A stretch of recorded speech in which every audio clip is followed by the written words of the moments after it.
And now Europe is essentially godless. Secularism is a euphemism for godlessness. Europe is now secular. Church and state are separate from each other. Why don't you Muslims understand as Europeans? We are the leaders of the world in thought. We have separated church and state. Well, then if you separated church and state, could you kindly explain to me how come a secular Europe persists in the Crusades, which were holy wars launched by a pope? Can you explain to me that Britain continues the Crusades and brings the Crusades to its conclusion? Where's the evidence? In 1917, December 1917, when the British Army defeated the Ottoman Islamic Army and entered into Jerusalem, what did General Allenby say? The British general. He said, today the Crusades are now over.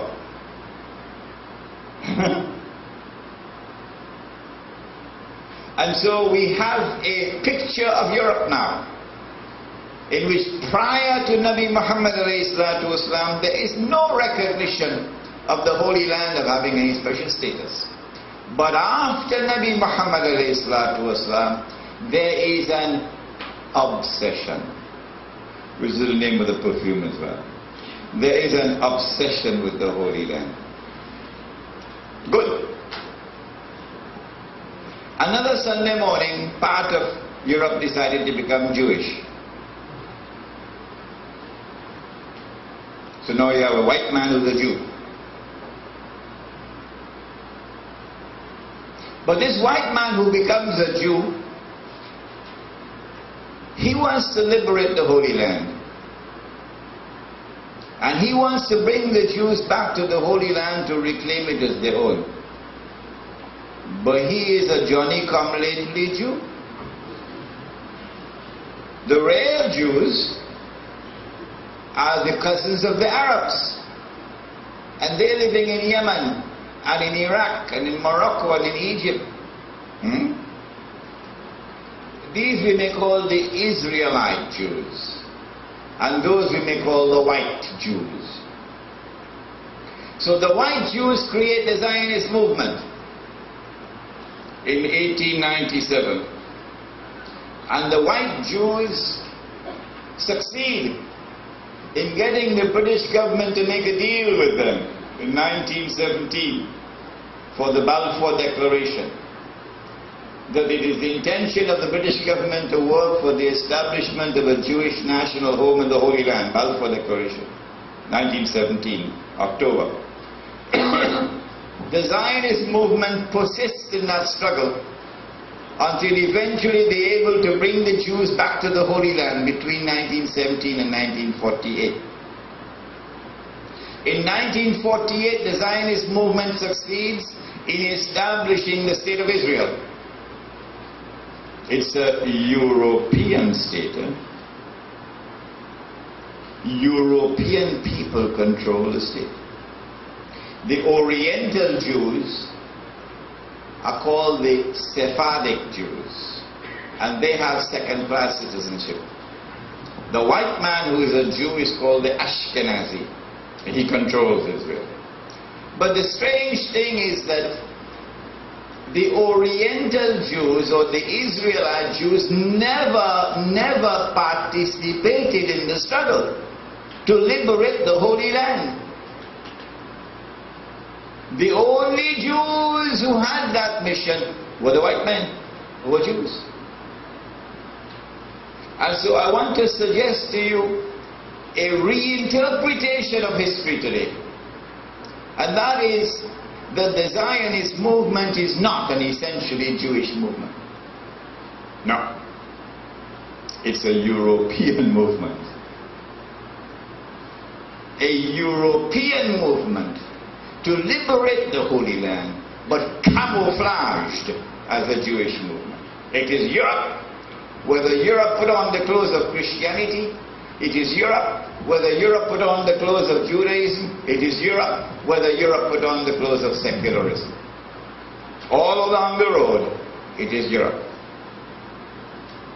And so very clearly, using these two verses of the Quran, we're able to see that Gog and Magog must be located in European civilization, the white world. Now we want something better than that. We want to refine our position. It is too broad, too broad, that Gog and Magog are located in Europe. Where in Europe? Is it the British people? Or the French, or the German, or the Spanish, or the Portuguese? Or the Russians? Who are they, Gog and Magog? You go to the Bible, you can't answer this question. The Christian scholarship cannot answer this question. Now then, we have to look in Europe for a people who, after Nabi Muhammad alayhi salatu wasalam, are displaying a power which cannot be matched by any other power in the world. Today, of course, the whole of Europe, the Western world, possess that power. But we want to go back in history to locate where it came from. Now, a very interesting part of the subject now. At the time of Nabi Muhammad alayhi salatu wasalam, there were two superpowers in the world. Which were they?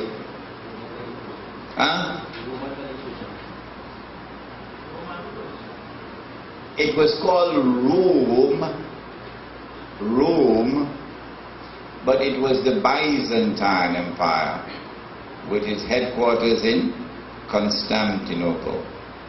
And the second one was the Persian Empire, Kesra. These were the two superpowers in the world at the time of the rise of Islam. Good. You know the history that the Muslim army, after the death of Nabi Muhammad alayhi salatu wasalam, the Muslim army challenged both the superpowers simultaneously and defeated them both. You know that? Simultaneously. And when both the Byzantine Empire and the Persian Empire were defeated, then Islam emerged as the superpower in the world without anything in the landscape to match it, to challenge it. Okay? We are the most powerful military force in the world. Okay. Within 100 years of the death of the Prophet ﷺ, we began our attempt to take over Europe.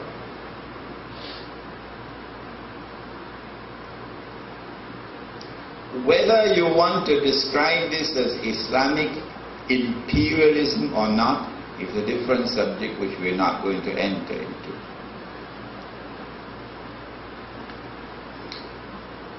The attack on Europe was launched from two directions. One was the minor attack and the other was the major attack. The minor attack was led by a man named Tariq, and he took the ships through Gibraltar, and so Gibraltar became known as Jabal al-Tariq. Jabal, mountain, Tariq, Jabal al-Tariq, and the corruption of that term, Jabal al-Tariq, is now Gibraltar. Like the name of the town is Beit Laham. Beit Laham, meat market. What is it called today? Bethlehem.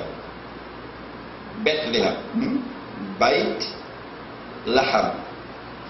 So Gibraltar. When he got over to the mainland, he burnt his boats. You remember? We had only 12,000 men with him. And then he fought and eventually they were able to establish a Muslim stronghold in southern Spain, which became known as Andalusia. And they remained there for, I think, about 500 years or so, until in 1492, the same year that Columbus landed in Trinidad, that same year the Muslims were expelled from Spain. But the advance beyond southern Spain into southern France was halted by a man named Charles Martel or Charlemagne. And the Muslim army could not penetrate the north. It was a small force, not a big army. But when they were able to hold on to southern Spain for something like 500 years or more. 850 years, mashallah, we got some historians in this class. Now then, the major military thrust into Europe by the new Islamic power in the world was not from the west, but was from the east. The army passed through the Caucasus Mountains to take on Europe. And guess what happened? As soon as that army passed the Caucasus Mountains, it met a power, a force. It could not budge. It could not budge. In Spain, they were able with a smaller force to defeat and take over southern Spain with a smaller force.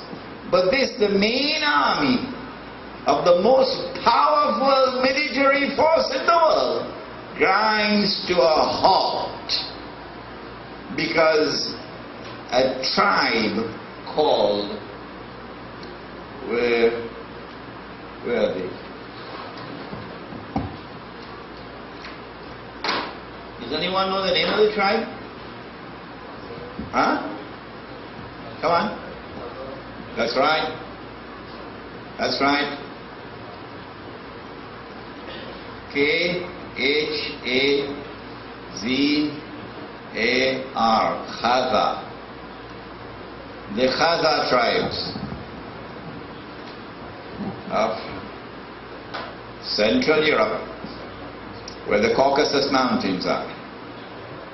The Khaza tribes, or Kheza tribes, blocked the advance of the Muslim army, and we could not move forward. And so this is a force more powerful than the most powerful military force in the world.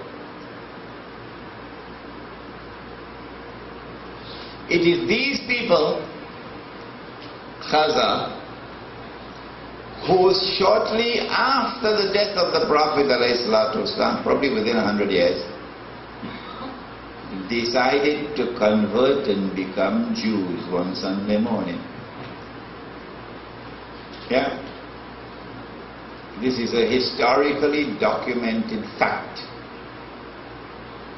This is the phenomenon of the European Jew.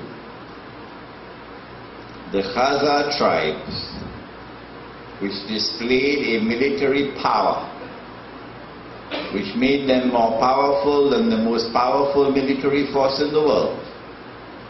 The Khaza tribes decided to convert and become Jewish. But when they converted to become Jewish, they had no special relationship with the Torah.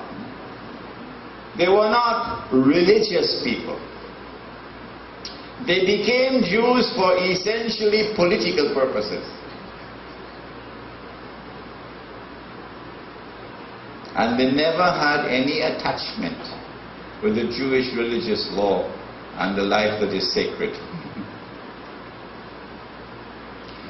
These European Jews now spread out from Central Europe